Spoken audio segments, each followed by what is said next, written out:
السلام علیکم۔ ماہا ملک کا ناول میرے خواب ریزہ ریزہ۔ حقیقت یہ تھی کہ اسے میر سکندر علی کے گھر آنے سے کوئی خاص دلچسپی فی الوقت محسوس نہ ہو رہی تھی۔ جو کچھ ہوا تھا وہ اس کے لیے ذہنی طور پر تیار نہ تھی۔ سوچنے سمجھنے کے لیے اسے تھوڑا سا وقت درکار تھا۔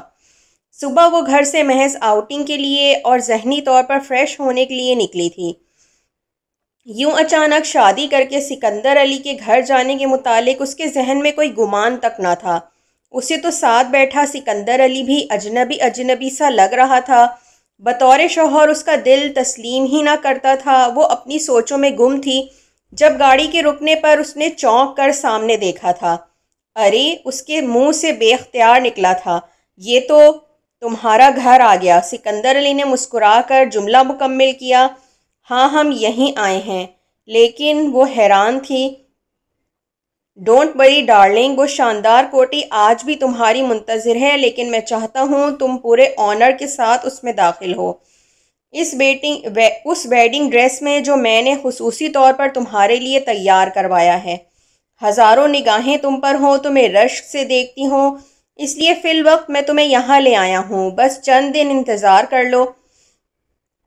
زینب دروازہ کھول کر گاڑی سے اتر آئی۔ وہ گھر میں داخل ہوئی تو سکندر علی اس کے ہمراہ تھا۔ کافی بناؤں؟ بالکل۔ وہ صوفے پر بیٹھ کر سگار سلگانے لگا۔ زینب کچن میں گھس گئی۔ مگ میں کافی اور چینی ڈال کر بیٹھے بیٹھے اسے یکایک ایسا محسوس ہوا جیسے وہ احسن کے لیے کافی بنا رہی ہو۔ مگ میں چمچ کی گردش کو روک کر اس نے آنکھیں موند لیں۔ اچانک ہی دماغ کو ایک جھٹکا لگا تھا۔ کچھ دیر تک وہ یاد کرنے کی کوشش کرتی رہی کہ وہ کس کے لیے کافی بنا رہی تھی۔ پھر آہستہ آہستہ وہ ہوش و حواس میں لوٹی تھی۔ کافی کا مگ لے کر وہ کچن سے نکلی تو میر سکندر علی کسی سے فون پر محو گفتگو تھا۔ اسے دیکھ کر اس نے گفتگو مختصر کر دی۔ کافی؟ زینب نے ہاتھ بڑھایا۔ اس نے زینب کی کلائی تھام کر اسے قریب کرنا چاہا، پھر یکایک چونک اٹھا۔ Darling are you all right? جی۔ اس نے ہاتھ کے پشت سے پیشانی صاف کی۔ اس نے سر ہلایا۔ نو نو، بالکل پیلی ہو رہی ہو اور ہاتھ برف کی طرح ٹھنڈے ہو رہے ہیں۔ بتاؤ کیا بات ہوئی؟ بس یوں ہی چکر آ گیا تھا۔ اس نے بات بنائی۔ کیوں؟ اس نے تشویش سے آئی برو اچکائے۔ کوئی خاص بات؟ بیمار ہو؟ چلو ڈاکٹر کو دکھا کر آتے ہیں۔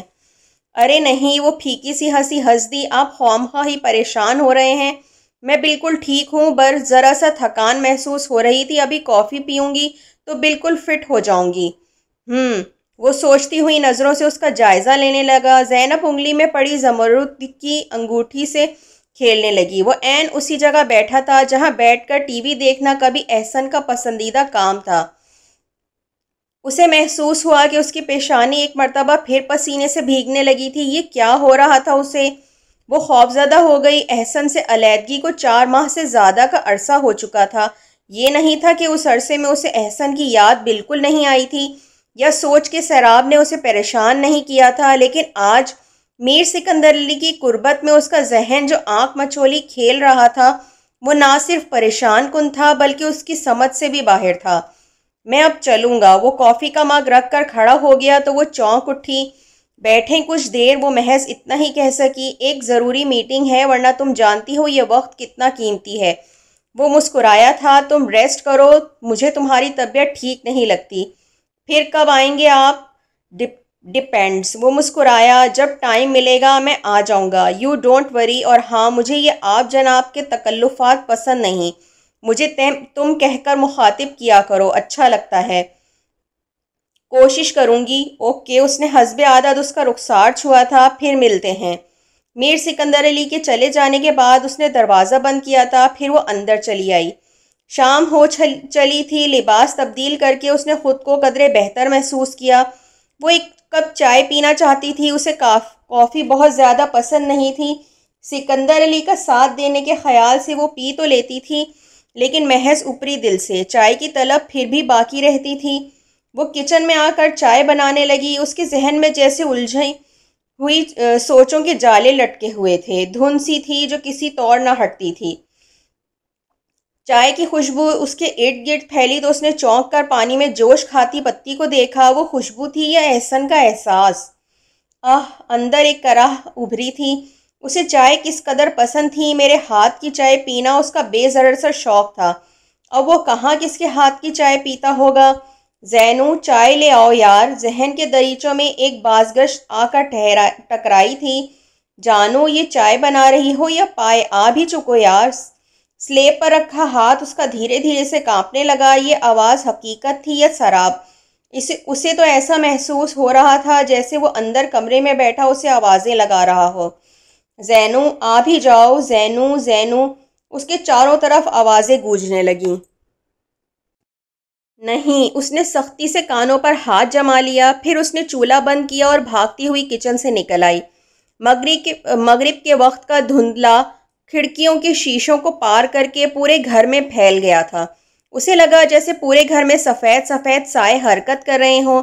زینب کو اپنی تمام تر عمر میں اتنا خوف کبھی محسوس نہ ہوا تھا۔ یوں لگتا تھا دل ابھی حلق کے رستے باہر آ جائے گا۔ اس نے بھاگتے ہوئے راہداری طے کی، بیرونی دروازہ کھولا اور گھر سے نکل آئی۔ بنا دوپٹے دوڑتی ہوئی رملہ کے دروازے کے سامنے جا کر رکی تھی۔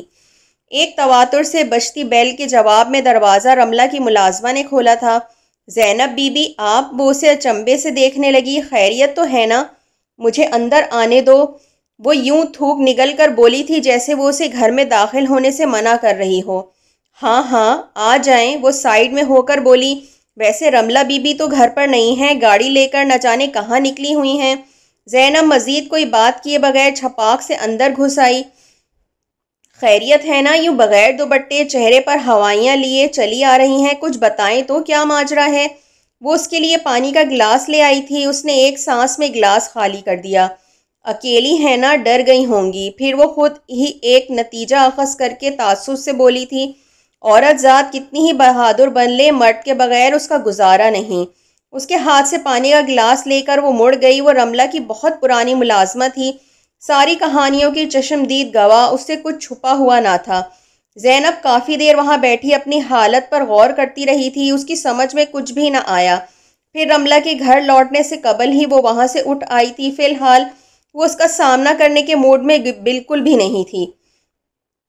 دوسرے دن اس نے سب سے پہلے سکندر علی کو فون کیا۔ میں یہاں نہیں رہ سکتی، جلد سے جلد انتظامات مکمل کر لیں، اس نے کہا تھا۔ اچھا، اس کی آواز مسکرانے لگی۔ یعنی دونوں طرف آگ برابر لگی ہوئی والا معاملہ ہے؟ کچھ بھی سمجھ لیں، وہ پریشان لہجے میں بولی۔ میں اکیلی ڈرنے لگی ہوں، رات ٹھیک طرح سے نیند بھی نہیں آئی۔ کوئی خاص بات؟ وہ چونکے بغیر نہ رہ سکا تھا۔ کچھ نہیں، بس توہمات تنگ کرتے ہیں، وہ آہستگی سے بولی۔ Okay darling, as you wish, وہ بولا تھا۔ میں انتظامات کرواتا ہوں، کل یا پرسوں رات کی پارٹی رکھ لیتے ہیں، ٹھیک ہے؟ جی۔ اس نے فون بند کر دیا تھا۔ کچھ دیر وہ ساکت بیٹھی، اپنے اندر کسی احساس، کسی تاثر کو کھوجنے کی کوشش کرتی رہی۔ پھر مایوس ہو کر اٹھ کھڑی ہوئی۔ سکندر علی نے اپنا کہا سچ کر دکھایا تھا۔ وہ تقریب واقعی نہایت شاندار تھی۔ یوں لگتا تھا کہ 5 اسٹار ہوٹل کے اس لان میں پورا شہر امنڈ آیا ہو۔ وہ میر سکندر علی کے ہمراہ چمکتی شاندار گاڑی سے اتری تو 2 خادمائیں اس کا لباس تھامنے کو اس کے دائیں بائیں موجود تھیں۔ سیاہ رنگ کا فرشی غرارہ اس کا عروسی لباس تھا۔ اسے یہ لباس دیکھ کر حیرت بھی ہوئی تھی اور خوشی بھی۔ حیرت اسے اس بات پر ہوئی تھی کہ عروسی لباس کے لیے سیاہ رنگ کا اس نے کبھی تصور بھی نہ کیا تھا، اور خوشی اس لباس کی نہایت منفرد، قیمتی اور حسین نظر آنے کی تھی۔ سچے موتی اور سفید دھاگے کے باریک کام سے مزین وہ سیاہ لباس کسی مغلائی شہزادی کی حسین یادگار سے کم نظر نہ آتا تھا۔ اسے زیب تن کر کے وہ بہت دیر تک آئینے پر سے نگاہ ہٹانے کے قابل نہ رہی تھی۔ سچے موتیوں کے زیور نے اسے واقعی شہزادیوں کی سی آن بان عطا کر دی تھی۔ شہر کی سب سے ماہر اور مہنگی بیوٹیشن نے اسے تیار کیا تھا۔ سیاہ ڈنر سوٹ میں ملبوس میر سکندر علی کے ہمراہ چلتی جب وہ مختلف لوگوں سے مبارکبادیں وصول کر رہی تھی تو اس کا سر واقعی کسی دیس کی ملکہ کی طرح فخر و غرور سے تنا ہوا تھا۔ ہر جانب اس کے حسن کے قصیدے پڑھے جا رہے تھے، ہر طرف سے آتی آوازیں اس کے کان میں پڑ رہی تھیں۔ اندر اٹھتے جوش و ولولے سے اس کا سانس پھولنے لگا، چہرہ سرخ ہو گیا۔ ہاں، یہی سب کچھ تو چاہتی تھی میں، یہی سب کچھ، یہی شان و شوکت، یہی آن بان، یہ مانگا تھا تقدیر سے میں نے، جو اپنی تدبیر سے پا لیا ہے۔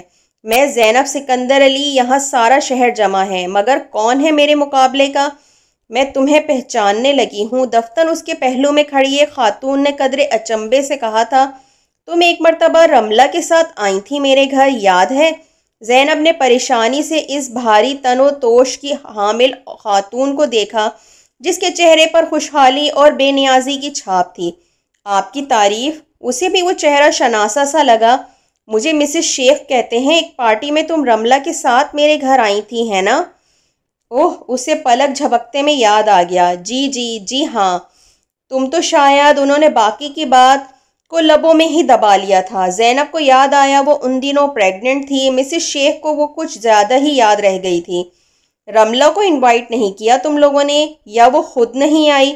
انہوں نے تجسس سے پوچھا۔ پتہ نہیں، وہ پریشان ہو چکی تھی۔ سارے انویٹیشن سکندر نے ہی دیے تھے، میں تو لا علم ہی رہی ہوں ہر بات سے۔ ویسے اسے آنا چاہیے تھا، آخر کو وہ بہن ہے سکندر کی۔ بہن؟ انہوں نے آنکھیں پھاڑ کر اسے دیکھا، پھر کہکہا لگا کر ہنس دیں۔ نوٹی گرل، ایسے مذاق یوں بھرے مجمع میں نہیں کیا کرتے۔ وہ مسلسل ہنس رہی تھیں جیسے زینب نے انہیں کوئی دلچسپ لطیفہ سنایا ہو۔ تو کیا وہ سکندر کی بہن نہیں ہے؟ ان کی ہنسی نے اس کے ذہن پر خطرے کی دستک دی تھی۔ ان کا انداز عامیانہ تھا۔ یہ تو اپنے ڈیئر ہسبینڈ سے پوچھنا۔ بابا، میں کسی کے پرسنلز کو نہیں چھیڑتی، وہ کانوں کو ہاتھ لگا کر بولی تھیں۔ پھر بالآخر وہ اس عالی شان محل کے اس شاندار خوابگاہ میں چلی آئی جس کے تصور نے کتنی ہی راتیں اس کی نیندیں اچاٹ کر رکھی تھیں۔ سکندر علی نیچے اپنے دوستوں کے ساتھ تھا۔ وہ تھکن کا بہانہ کر کے اوپر چلی آئی۔ کتنی ہی دیر آئینے کے مقابل بیٹھی وہ اپنے حسن کو خراج پیش کرتی رہی۔ پھر بھاری بھرکم دوپٹہ خود سے الگ کرنے کے خیال سے اسے بے چین کیا۔ اچانک ہی فون کی بیل ہوئی تھی۔ زینب نے چونک کر نازک سے گولڈن فون سیٹ کو دیکھا۔ نہ معلوم نیچے اس کا کوئی ایکسٹینشن بھی تھا یا نہیں۔ فون ریسیو کرنے کا اس کا ارادہ نہیں تھا، لیکن بیل ایک تواتر سے بج رہی تھی۔ بالآخر اسے ریسیور اٹھانا ہی پڑا۔ ہیلو، اس نے دھیمے سے کہا تھا۔ اوہ، دوسری جانب سے ایک کھنکتی نسوانی آواز آئی۔ تو آپ اس خوابگاہ تک پہنچ گئیں زینب شاہ؟ آپ کون؟ اسے تعجب ہوا۔ میں سونیا ہوں، سونیا سکندر علی۔ پاپا کہاں ہیں؟ پلیز فون ان کو دیں، مجھے ان سے بات کرنی ہے۔ پاپا؟ اسے مزید تعجب ہوا تھا۔ کون؟ میر سکندر علی صاحب، وہ تمسخرانہ انداز میں بولی تھی۔ وہ میرے پاپا ہیں اور میری ممی کے ہسبینڈ ہیں، انہوں نے آپ کو بتایا نہیں؟ زینب کے دماغ کے پرخچے اڑ گئے تھے۔ دروازہ کھلنے کی آواز پر اس نے دیکھا سکندر علی کمرے میں کھڑا داخل ہو رہا تھا۔ زینب چند لمحوں کے لیے کچھ بھی کہے یا سننے کے قابل نہیں رہی تھی۔ ہاتھ میں ریسیور تھامے وہ پھٹی پھٹی آنکھوں سے اپنے قریب آتے میر سکندر علی کو دیکھتی رہی۔ سکندر علی کو بھی اس کی کیفیت کا اندازہ ہو گیا تھا۔ اس نے کچھ بھی کہے بغیر نرمی سے فون لے لیا۔ ہیلو، سکندر اسپیکنگ، وہ بولا تھا۔ پھر اس نے ہلکا سا کہکہا لگایا۔ او جانو، my sweet baby, how are you? Oh no no, خفا مت ہو، تم خفا ہوگی تو پاپا کا کیا بنے گا؟ You know everything my baby. ہاں، کچھ غلطیاں بھی ہو گئی ہیں، ان کے لیے پاپا سوری کرتے ہیں بیٹا۔ ٹھیک ہے، باقی باتیں بعد میں۔ او تھینک یو بیٹا، تھینک یو۔ اس نے ریسیور رکھ دیا، پھر مسکراتے ہوئے زینب کی جانب پلٹا۔ میری بیٹی ہے سونیا۔ زینب کچھ بھی کہے بنا کھلی آنکھوں سے اس کا مسکراتا چہرہ دیکھتی رہی۔ کسی ندامت کی پرچھائیاں، کسی شرمندگی کی جھلک، کسی احساس جرم کا سایہ وہاں نہیں تھا۔ بیٹی؟ پھر اس کی لرزتی آواز نکلی۔ اور آپ یہ بات مجھے اب بتا رہے ہیں؟ اب یہی رائٹ ٹائم ہے ڈارلنگ۔ اس نے زینب کا گال چھوا۔ یہ بات پہلے ذرا آکورڈ سی لگتی، لیکن تم اتنی پریشان کیوں ہو؟ اس میں غلط کیا ہے؟ اس میں کچھ غلط نہیں، اس نے احتجاج کیا۔ آپ نے کبھی نہیں بتایا آپ شادی شدہ ہیں، ایک جوان بیٹی کے باپ ہیں۔ اتنی اہم بات آپ نے مجھ سے چھپائی۔ تو کیا فرق پڑ گیا ڈارلنگ؟ سکندر علی اس کی بات کاٹ کر بہلانے والے انداز میں بولا۔ تمہیں یہ معلومات ہوتی بھی تو کیا فرق پڑتا؟ آخر تم بھی تو شادی شدہ تھی۔ مجھے فرق نہیں پڑا، حالانکہ ایک مرد کو اس بات سے زیادہ فرق پڑتا ہے۔ لیکن میں نے آپ سے کبھی کچھ نہیں چھپایا، اس نے زور دے کر کہا۔ ہر بات آپ کے علم میں تھی، اس لیے آپ کو احتجاج کا حق نہیں ہے، لیکن مجھے حق ہے کہ میں آپ سے پوچھوں کہ آپ نے مجھ سے یہ بات کیوں چھپائی؟ ریلیکس ڈارلنگ ریلیکس، وہ اسے بازوؤں سے پکڑ کر بیڈ پر بٹھاتے ہوئے بولا۔ آرام سے بیٹھ کر میری بات سنو، میں نے تم سے کچھ چھپایا نہیں، محض اتنا ہے کہ یہ ذکر کرنا مناسب نہیں سمجھا، اس لیے کہ میرے خیال کے مطابق میری شادی شدہ ہونے یا نہ ہونے سے تمہیں کوئی فرق نہیں پڑے گا۔ مردوں کی تو 4 شادیاں ہوتی ہیں، اور پھر تمہیں یہ احساس ہونا چاہیے تھا کہ میں 45 کراس کر چکا ہوں، بھلا غیر شادی شدہ کیسے ہو سکتا ہوں؟ زینب محض اسے دیکھ کر رہ گئی، اس کے دل کو یہ بات جان کر سخت صدمہ پہنچا تھا۔ میں تمہیں وہ سب کچھ دوں گا جس کا میں نے تم سے وعدہ کیا، تم میرے گھر کی اور دل کی رانی بن کر رہو گی، یہ محل تمہارے نام ہے، یہاں کی ہر شے تمہاری ہے، راج کرو جیسے جی چاہے رہو، تمہیں اس بات سے کیا فرق پڑتا ہے کہ کہیں میری کوئی بیوی بھی ہے یا بیٹی ہے، ان کا تم سے کوئی تعلق نہ ہوگا،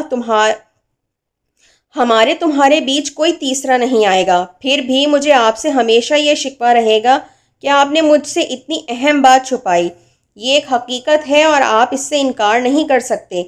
میر سکندر علی کے لب مسکرا اٹھے، وہ اسے مسکراتی آنکھوں سے دیکھنے لگا۔ زینب ڈارلنگ، پھر اس نے ٹھہری ہوئی آواز میں کہا، ایک حقیقت اور بھی ہے، اور وہ یہ ہے کہ اگر یہ سب کچھ تمہارے علم میں ہوتا تب بھی تم مجھ سے شادی کرتی، یہ بات تمہارے لیے کوئی اہمیت نہ رکھتی؟ ذرا غور کرو، کیا تم یہ سب کچھ جان کر مجھ سے شادی سے انکار کرتی؟ ہرگز نہیں، تمہیں میرے پاس آنا ہی تھا۔ زینب نے اس کی بات کا مطلب سمجھنے کی کوشش کی، اسے لگا میر سکندر علی اس پر طنز کر رہا تھا، اسے آئینہ دکھا رہا تھا، وہ پتھر کے بت کی مانند ہو گئی، ساکت اور بے حس۔ میر سکندر علی بے تحاشا مصروف شخص تھا، زینب کو یہ بات ایک دن میں چند ہی گھنٹوں میں احساس ہو گیا تھا، وہ چند گھنٹوں کے لیے گھر پر رکا تھا اور اس عرصے میں اس کے بے شمار فون آئے تھے، اس نے بمشکل زینب کے ساتھ بیٹھ کر ناشتہ کیا، پھر تیار ہو کر آفس چلا گیا۔ شام کو جلد آنے کے وعدے کے ساتھ زینب بہت دیر تک بیٹھی اس بات پر غور کرتی رہی، رملہ کے گھر آنے والا میر سکندر علی تو اسے بہت پرسکون اور فارغ محسوس ہوتا تھا، وہ اکثر رملہ کے گھر آتا تھا اور کافی دیر ٹھہرا کرتا تھا، یہ تو کوئی دوسرا سکندر علی تھا جو دنیا کا سب سے مصروف شخص دکھائی دیتا تھا۔ اکیلا پن، احساس تنہائی اس کے دل میں گھر کرنے لگا، یکایک اسے احساس ہوا وہ پوری دنیا میں بالکل اکیلی تھی، دکھ درد بانٹنے کو، دکھ سکھ کہنے کو کوئی نہ تھا۔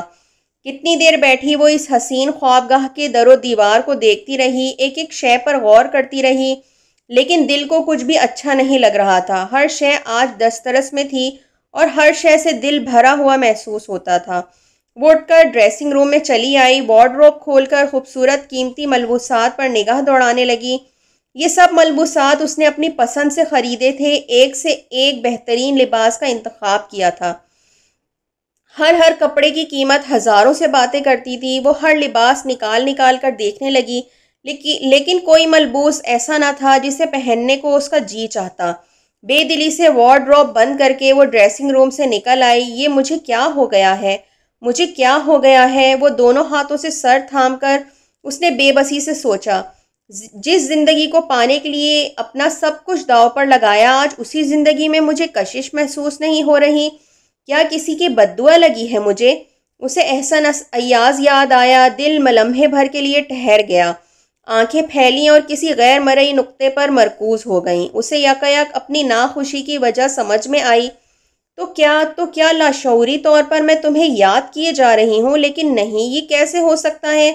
میں بیزار تھی تم سے، تمہاری دی ہوئی زندگی سے، تمہارے ادھورے پن کے احساس سے، میں نے خود کھویا ہے تمہیں، اپنی مرضی سے، اپنی خوشی سے، خیر بات کہا، تم مجھے یاد نہیں آ سکتے، آخر مجھے کیوں یاد آؤ گے؟ دیا ہی کیا تھا تم نے مجھے؟ احساس محرومی کے سوا میں تمہیں یاد نہیں کرتی، بالکل بھی نہیں۔ یکایک اسے اپنے چہرے پر پھیلی نمی کا احساس ہوا، اس نے حیرانی سے اپنا چہرہ ٹٹولا، وہ آنسوؤں سے بھیگا ہوا تھا۔ میں رو رہی ہوں؟ کیوں؟ کس لیے؟ کس کے لیے؟ وہ محض سوالات کے لاتعداد سلسلوں پر غور ہی کرتی رہ گئی۔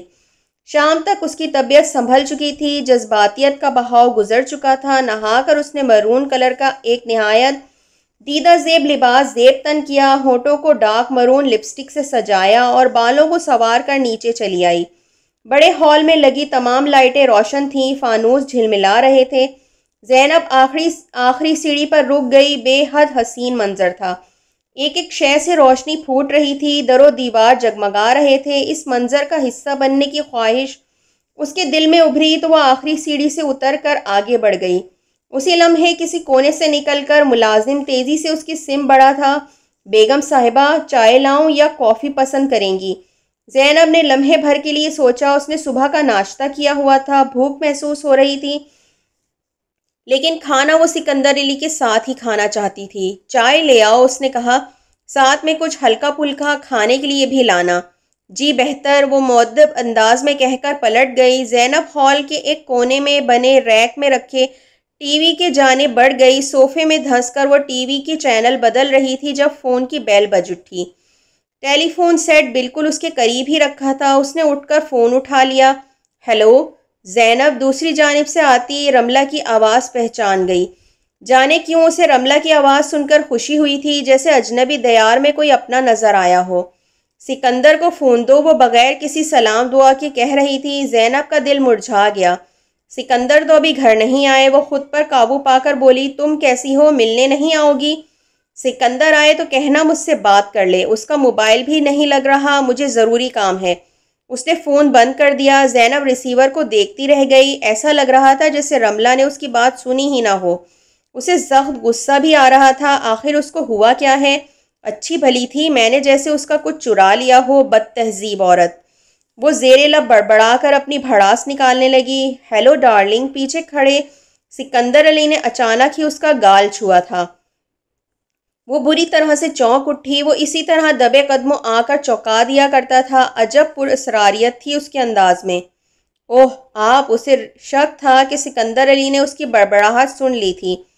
کس پر غصہ کر رہی تھیں؟ وہ ٹائی کے نوٹ ڈھیلے کرتے ہوئے اس کے برابر آن بیٹھا۔ اس کا انداز درست تھا۔ وہ جبراً ہی مسکرائی۔ نہیں، کسی پر بھی نہیں۔ پھر بھی اس نے بغور اس کا چہرہ دیکھا۔ رملہ کا فون تھا۔ اس کا لہجہ نہ چاہتے ہوئے بھی تلخ ہو گیا۔ کہہ رہی تھی آپ اسے فوراً کانٹیکٹ کریں، اسے کچھ ضروری کام ہے۔ پتہ نہیں اس کو کیا چڑ ہو گئی ہے مجھ سے، سیدھے منہ بات بھی نہیں کرتی۔ چھوڑو اس کی فکر۔ سکندر علی نے اسے خود سے قریب کیا۔ اس قدر حسین نظر آ رہی ہو، ماتھے کی شکنیں دور کرو، چہرے پر مسکراہٹ لاؤ تاکہ حسین تر نظر آؤ۔ اسی لمحے ملازم چائے کی ٹرالی کھینچتا ہوا لایا۔ زینب نے سکندر علی سے دور ہونا چاہا، لیکن اس کے گرد اس کے بازوؤں کی گرفت مضبوط تھی۔ وہ کسمسا کر رہ گئی۔ ملازم بے تاثر چہرے کے ساتھ ٹرالی ان کے آگے کھڑی کر کے چائے بنانے لگا۔ چینی کتنی بیگم صاحبہ؟ وہ نیچی نگاہوں کے ساتھ پوچھنے لگا۔ تم جاؤ، میں بنا لوں گی۔ اسے ملازم کی موجودگی سے خفت محسوس ہونے لگی۔ کیا ہو گیا ہے آپ کو؟ اس کے جانے کے بعد وہ قدرے خفگی سے بولی۔ کیا سوچتا ہوگا وہ؟ او ڈارلنگ، فضول سوچوں میں الجھ کر خود کو ضائع مت کرو۔ وہ میرا سرونٹ ہے، وہ اپنے دماغ سے کچھ نہیں سوچتا، یوں بھی اسے عادت ہے۔ کس بات کی؟ اس نے چونک کر میر سکندر علی کا چہرہ دیکھا تھا۔ وہ بھرپور انداز میں مسکرایا۔ چلو چائے بناؤ۔ وہ قدرے پیچھے کو ہٹ کر بیٹھ گیا۔ زینب اس کی ادھوری بات پر الجھی چائے بنانے لگی۔ چائے کے ساتھ کئی طرح کے لوازمات تھے۔ ٹرالی پوری طرح بھری ہوئی تھی۔ رملہ آپ کی سگی بہن ہے؟ چائے کی پیالی اس کے سم بڑھاتے ہوئے اس نے پوچھا تھا۔ یہ گرہ ذہن میں اب تک لگی ہوئی تھی۔ اس نے پوچھ ہی لیا۔ سکندر علی نے چونکے بغیر آنکھیں کھول کر اسے دیکھا اور مسکرایا۔ نہیں، وہ بولا تھا۔ اس کی مسکراہٹوں میں کچھ بات تھی۔ زینب کچھ دیر اس کا چہرہ دیکھتی رہی۔ اس کے ذہن میں مسز شیخ کی باتیں پھر سے گونجنے لگیں۔ وہ چند لمحے منتظر رہی کہ وہ خود ہی کوئی وضاحت کرے گا، لیکن وہ محض ایک لفظ کہہ کر بالکل مطمئن تھا۔ اس سے کپ لے کر وہ مطمئن انداز میں گرم چائے کے گھونٹ بھرنے لگا تھا۔ پھر اپنا کپ اٹھا کر وہ مزید بولی۔ پھر کزن ہے آپ کی، یا منہ بولی بہن، یا دور پار کی رشتہ دار؟ زینب ڈارلنگ، اس نے کپ کو پیچ میں رکھا اور بڑے ٹھہرے ہوئے ٹھنڈے لہجے میں بولا، میں نے ابھی کہا تمہیں کہ فضول سوچوں میں الجھ کر خود کو ضائع مت کرو۔ وہ باتیں سوچا کرو جس سے تسکین ہو، فائدہ ہو، خوشی ہو۔ درمیانے درجے کی عورتوں کی طرح ہر وقت گھریلو باتیں مت سوچتی رہا کرو۔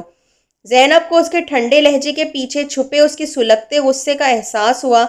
وہ خاموش ہو گئی۔ کچھ دیر قبل اس کو سخت قسم کی بھوک ستا رہی تھی، لیکن اب لوازمات سے سجی ٹرالی میں اسے کوئی کشش محسوس نہ ہوئی۔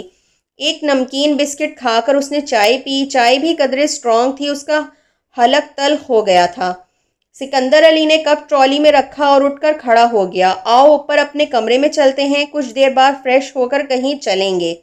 آپ چلیں، میں آتی ہوں۔ وہ قدرے متعامل ہوئی۔ نہیں، اب کچھ بھی تمہارے بغیر نہیں۔ اس نے زینب کا ہاتھ پکڑ کر اسے کھڑا کیا اور اس کی کمر میں ہاتھ ڈال کر اوپر کی جانب بڑھ گیا۔ آپ نے رملہ سے کانٹیکٹ کیا؟ اس نے کچھ دن بعد پوچھا تھا۔ وہ آفس جانے کے لیے تیار ہو رہا تھا۔ ٹائی کے نوٹ لگاتے ہوئے اس کے ہاتھ رک گئے۔ وہ آئینے میں سے پیچھے بیڈ پر بیٹھی زینب کو دیکھنے لگا۔ اسے آپ سے کچھ ضروری کام تھا۔ اس نے نہ جانے کیوں اپنے استفسار کی وضاحت کی۔ اس کے اور میرے کام ہمارے درمیان ہی رہنے دو ڈارلنگ۔ وہ عجیب سے انداز میں مسکرایا۔ زینب ٹھنڈی پڑ گئی۔ اتنے دنوں میں اس کے اور میر سکندر علی کے درمیان جو رشتہ قائم ہونے لگا تھا وہ خوف کا تھا۔ ایک عجیب طرح کا خوف تھا جو زینب کے دل میں بیٹھ گیا تھا۔ اس کا بظاہر ٹھنڈا لہجہ اور میٹھے الفاظ اپنے اندر نہ جانے کیا اثر رکھتے تھے۔ زینب سہم کر رہ جاتی تھی۔ اس کی پراسرار مسکراہٹ اور ذہن تک رسائی پا لینے والی نگاہ اس کے دل کی دھڑکن کو لمحے بھر کے لیے ٹھہر جانے پر مجبور کر دیتی تھی۔ اس کی قربت میں وہ اپنے مساموں سے پھوٹ نکلنے والے پسینے میں خود کو بھیگا ہوا محسوس کرتی تھی۔ نہ جانے یہ عجیب پراسرار شخص کون سی خصوصیات رکھتا تھا۔ وہ جانے لگا تو اس کی نظریں نیچے کیے دیکھ کر اس کے قریب چلا آیا۔ اوکے ڈارلنگ، چلتا ہوں۔ جلد لوٹنے کی کوشش تو کروں گا، لیکن اس نے گھڑی پر نگاہ ڈالی۔ منڈے، آج میری چند امپورٹنٹ میٹنگز ہیں۔ تم اکیلی بور ہونے لگو تو کہیں گھومنے چلی جانا۔ ڈرائیور ہر وقت موجود ہے۔ شاپنگ کرنا چاہو، کسی فرینڈ سے ملنا چاہو۔ اس نے زینب کا گال تھپتھپایا۔ اس نے اس بات میں سر ہلا دیا۔ اس کے چلے جانے کے بعد وہ بہت دیر تک بیٹھی سوچتی رہی۔ لاتعداد سوچیں تھیں جو ذہن میں دھند سی پھیلاتی رکھتی تھیں۔ وہ کچھ سمجھنے کے قابل نہیں ہو پائی تھی۔ کافی دیر کے بعد وہ اٹھی اور کسل مندی دور کرنے کے لیے باتھ روم میں گھس گئی۔ دیر تک شاور لینے کے بعد طبیعت بہلی تو ایک سادہ سا لباس زیب تن کر کے وہ نیچے چلی آئی۔ ایک ملازمہ چیزوں کی صفائی کر رہی تھی۔ اسے آتا دیکھ کر سلام کرنے قریب چلی آئی۔ کیا نام ہے تمہارا؟ اس کے سلام کا جواب دے کر وہ اسے دیکھنے لگی۔ وہ ایک خوش شکل جوان لڑکی تھی۔ میرا نام جمیلہ ہے جی، وہ مسکرائی۔ زینب کے دماغ کو لمحے بھر کے لیے جھٹکا سا لگا۔ جمیلہ بڑے اشتیاق سے اسے دیکھ رہی تھی۔ وہ غالباً اگلے کسی سوال کی منتظر بھی تھی، جبکہ وہ نہ جانے کہاں جا پہنچی تھی۔ ایک دبلی پتلی سیاہ فام عورت اس کے تصور میں چلی آئی تھی، جو نظریں جھکائے ایک چھوٹے سے گھر میں ہر وقت مصروف رہا کرتی تھی۔ Jeenu be be. پھر ایک مردانہ شوخ آواز اس کے کانوں میں گونجی۔ کتنا اچھا لگتا ہے یہ نام تم پر۔ آج سے میں تمہیں یہی کہوں گا، جینو، جینو بی بی۔ دانت پر دانت جما کر اس نے سختی سے آنکھیں بند کر لیں۔ ہتھیلیاں آپ سختی سے بھیج گئیں۔ یہ آواز حقیقت ہے کہ گمان، سچ ہے کہ جھوٹ، باہر سے آ رہی ہے یا میرے دل کے اندر سے؟ احسن ایاز، کیا تم میرے اندر چھپے بیٹھے ہو؟ اس کا جسم ہولے ہولے کانپنے لگا۔ بی بی جی، کیا ہوا بی بی جی؟ جمیلہ اس کی حالت دیکھ کر گھبرا اٹھی۔ آپ ٹھیک تو ہیں؟ زینب نے بڑی مشکلوں سے خود پر قابو پایا۔ دھیرے دھیرے آنکھیں کھولی۔ وہ اس پر جھکی ہوئی تھی۔ آپ ٹھیک تو ہیں نا جی؟ ہاں میں ٹھیک ہوں۔ اس پر نقاہت طاری ہو گئی تھی۔ ایک گلاس پانی پلاؤ۔ جمیلہ پانی لینے دوڑ گئی۔ زینب خاموش بیٹھی اپنے دل کی دھڑکنوں کو سنتی رہی۔ وہ پانی لے کر آئی تو زینب نے گلاس تھام کر اسے ایک نظر دیکھا۔